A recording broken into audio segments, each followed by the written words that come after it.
Bonjour à toutes et à tous, c'est Paul Dame pour vous présenter aujourd'hui un nouveau sujet. Et aujourd'hui, je vais faire une petite expérimentation avec vous afin de démontrer l'un des problèmes, donc l'emphysème, donc qui est non négligeable dans la BPCO. Donc ce que l'on peut dire, c'est que l'emphysème, c'est les alvéoles pulmonaires qui vont fusionner pour devenir une grande alvéole, si on veut. De prime abord, on pourrait se dire, oui, mais dans ce cas, on peut absorber beaucoup plus d'air. Et donc, où est le problème? Le problème, c'est que, certes, on a beaucoup plus d'air, mais on a beaucoup plus d'air qui ne peut pas être absorbé par les capillaires sanguins des différentes les capillaires sanguins. Cet air va rester au centre. Et comme il reste au centre, il ne pourra pas oxygéner les autres une partie du corps, les autres organes.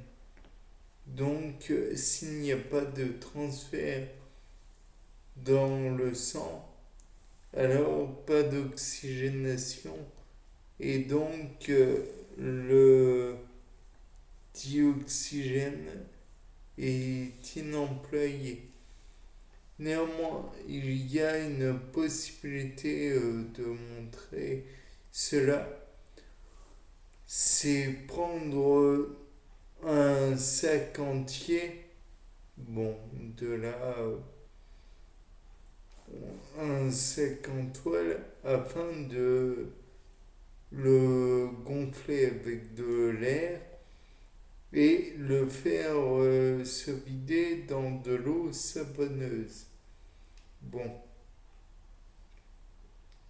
ça permet de garder, de montrer toute l'air qui peut être emmagasiné et transféré dans les poumons.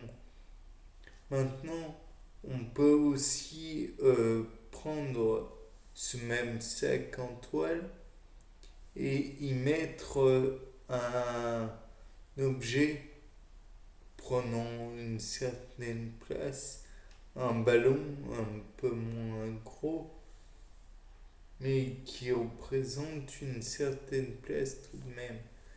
Et on fait, on vide, on appuie sur ce sac, toujours aussi plein d'air et fermé à l'extrémité, pour montrer finalement toute l'air qui est produite, qui est transférée. On pourra comprendre sans difficulté qu'il y en a moins, puisqu'il y a un objet qui empêche l'air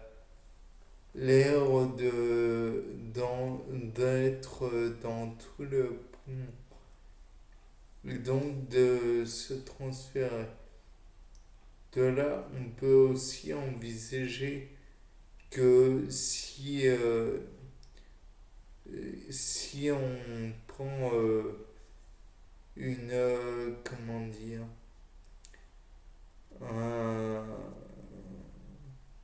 un vasodilatateur pour un chien, celui-ci va juste comment dire, dilater les bronches,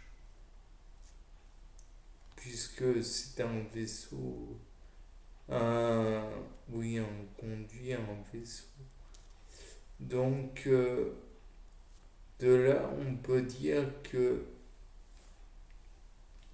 éventuellement, il n'y aura pas spécialement de d'apport de dioxygène dans les vaisseaux. Mais c'est là que va tout le problème, c'est que